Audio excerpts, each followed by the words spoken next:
আসসালামু আলাইকুম ভিউয়ার্স, সবাই কেমন আছেন? আশা করি সবাই ভালো আছেন।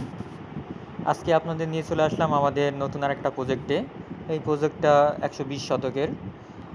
আমরা এটাই নতুন করে চাষাবাদ শুরু করব।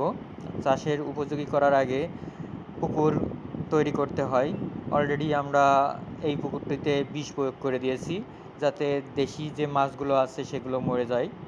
তার পরবর্তীতে আমরা আজকে নিয়ে চলে আসছি চুন, পাথরের চুন। আমরা আজকে পাথরের চুন প্রয়োগ করব।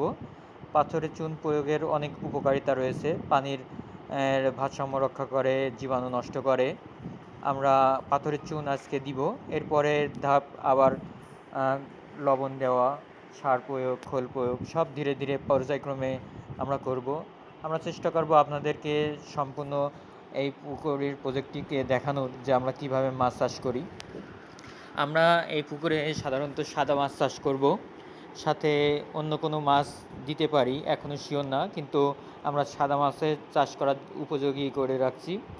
আর এই পাথরের চুন দিলে কি বলবো, যে গুলায়ও দিতে পারেন আপনারা, কেউ গুলায় ছিটায় ভিজায় দেয়, আবার কেউ আমরা এই যে আসবারে দিয়ে দিলাম বস্তা সহকারে।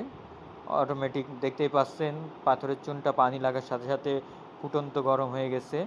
এভাবেই আস্তে আস্তে সারা পুকুর ছড়ায় যাবে। ধন্যবাদ সবাইকে। বিস্তারিত জানতে আমাদের চ্যানেলটি সাবস্ক্রাইব করুন।